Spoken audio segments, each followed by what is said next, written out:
సమరం న్యూస్ ఛానల్కు స్వాగతం. ఈనాటి ముఖ్యాంశాలు: ప్రజా ప్రతినిధుల గుప్పెట్లో gravel, RBI double bonanza, Chenab నదిపై ఇంజనీరింగ్ అద్భుతం, మరో 4 రోజులు ఉక్కపోతే, ఆనంద కెరటం, మంగినపూడి బీచ్ ఫెస్ట్, భాయి భాయి బాహా బాహి, బంగారం లాంటి ఆకుకూర పొన్నగంటి కూర. ఈరోజు వార్తలను చూద్దాం. ప్రజా ప్రతినిధుల గుప్పెట్లో గ్రావెల్. గత ప్రభుత్వంలో రాష్ట్రంలో ఇసుక కష్టాలు అన్నీ ఇన్ని కావు. నేతలకు కాసులు కురిపించే వనరుగా మారి సామాన్యులకు అందుబాటులో లేకుండా పోయింది. ప్రస్తుతం ఇసుకతో పాటు మట్టి, బిల్డింగ్ మెటల్, రోడ్ మెటల్, ఇతర సూక్ష్మ ఖనిజాలు సైతం బంగారమైపోయాయి. ఏ నిర్మాణం జరగాలన్నా ఇవి తప్పనిసరి. ముఖ్యంగా రహదారి పనులు, ఇతర మౌలిక వనరుల ప్రాజెక్టుల నిర్మాణానికి ఇవే కీలకం. ప్రభుత్వ ప్రాజెక్టులకు ప్రజలకు ఏది అవసరమో చూసుకోకుండా ప్రభుత్వం తన పనులు చేసుకుంటూ పోతోంది. డిమాండ్ను గుర్తించిన కొందరు ప్రజాప్రతినిధులు వాటిపై కన్నేశారు. అంతే, gravel, building, road metal mine లీజులు వారి చేతుల్లోకి వెళ్ళిపోయాయి. నిర్మాణ ఇతర ప్రాజెక్టులకు రోడ్, బిల్డింగ్ మెటల్ దొరకాలంటే వారి దయ ఉండవలసిందే. దీంతో ప్రజలతో పాటు ప్రభుత్వ ప్రాజెక్టులు కూడా ఇబ్బందులు ఎదుర్కోవలసిన పరిస్థితి.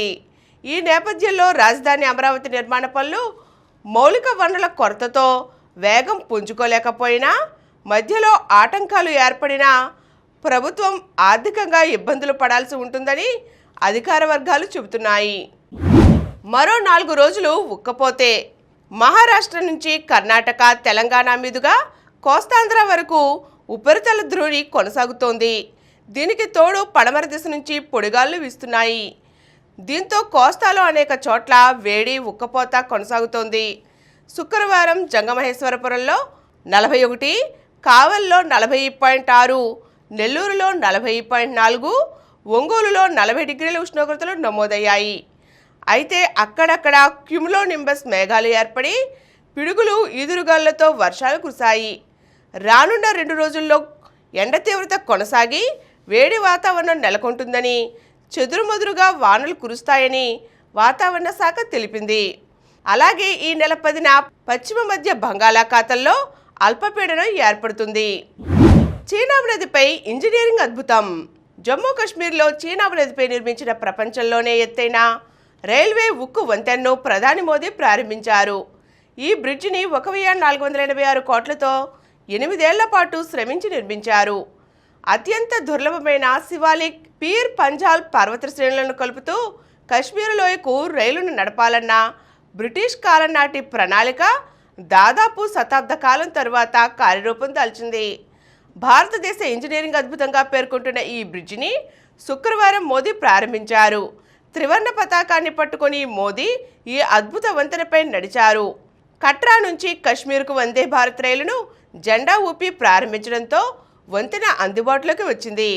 అలాగే అంజీ నదిపై నిర్మించిన దేశంలోనే తొలి కేబుల్ రైలు వంతెనను కూడా మోదీ ప్రారంభించారు. దీంతో పాటు త్రికూట పర్వతాలలోని వైష్ణోదేవి ఆలయానికి వెళ్లే యాత్రికులకు బేస్ క్యాంప్ అయిన కట్రాలో 46,000 కోట్ల అభివృద్ధి ప్రాజెక్టులకు ప్రధాని ప్రారంభోత్సవం, శంకుస్థాపనలు చేశారు. భాయి భాయి బాహా బాహి.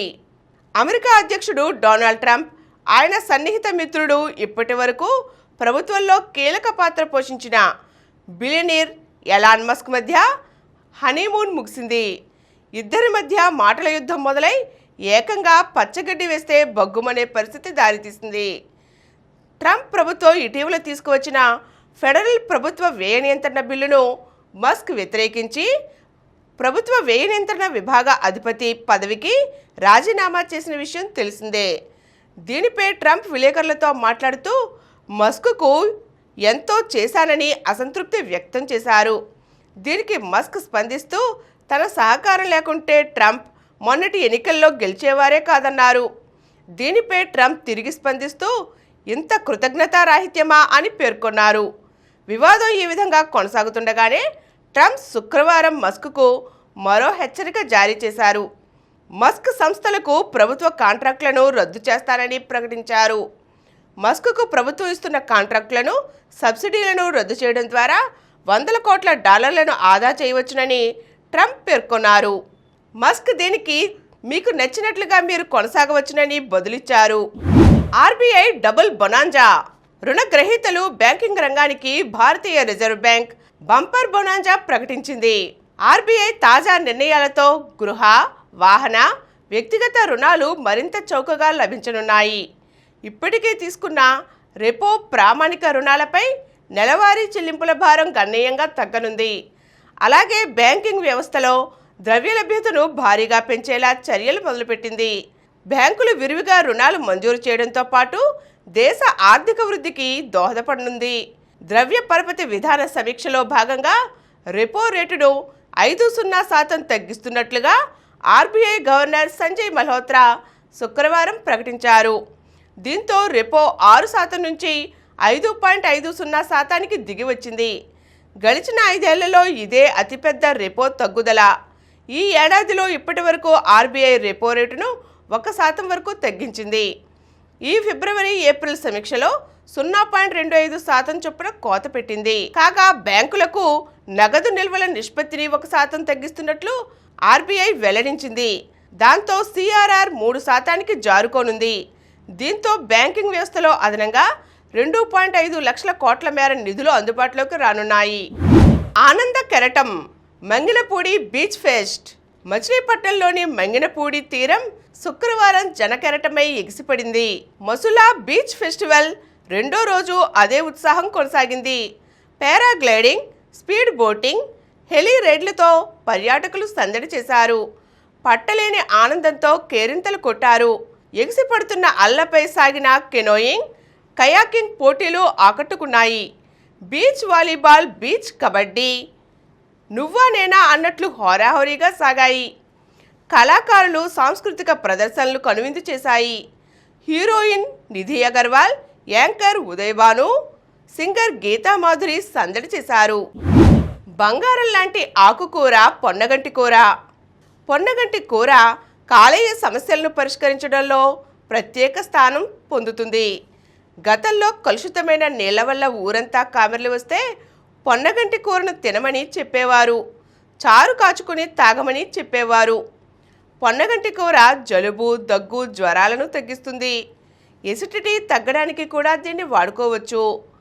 దీనిలో ఏ, బి, సి విటమిన్లు అధికంగా ఉంటాయి. కాల్షియం, ఫాస్ఫరస్ కూడా ఎక్కువే.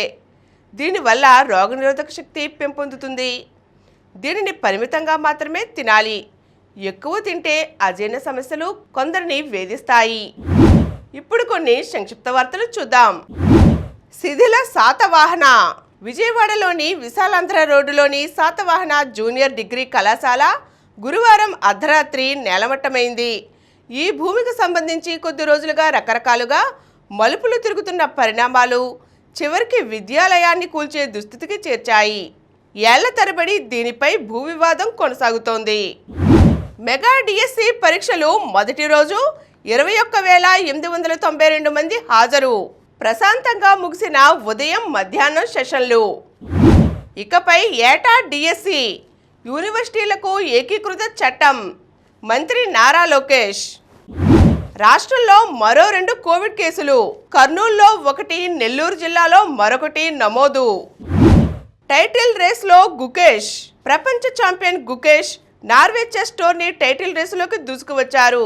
9వ రౌండ్లో చైనా గ్రాండ్ మాస్టర్ వీఈని చిత్తు చేసి 3 పాయింట్లు ఖాతాలో వేసుకున్నారు. సాత్విక్ జోడీకి చుక్కెదురు. బ్యాడ్మింటన్ డబుల్ స్టార్ జోడీ సాత్విక్ సాయిరాజ్ చిరాగ్ శెట్టికి ఇండోనేషియా ఓపెన్ సూపర్ 1000 టోర్నమెంట్లో చుక్కెదురైంది. 2 ఏళ్ల క్రితం ఇక్కడే ఛాంపియన్గా నిలిచిన ఈ భారత ద్వయం ఈసారి అనూహ్యంగా క్వార్టర్ ఫైనల్లోనే వెనుదిరిగింది. మరిన్ని వార్తా విశేషాలతో రేపటి సమరం న్యూస్లో తిరిగి కలుద్దాం. Thank you. ప్రతిరోజు వార్తా విశేషాల కోసం అనతి కాలంలోనే 20 కోట్లకు పైగా వ్యూస్ సాధించిన సమరం ఛానల్ సమర్పించు సమరం న్యూస్ ఛానల్కు సబ్స్క్రైబ్ చేయండి, లైక్ చేయండి, మీ ఫ్రెండ్స్కి షేర్ చేయండి. అలాగే ప్రక్కనున్న గంట సింబల్ని ప్రెస్ చేయడం మర్చిపోకండి.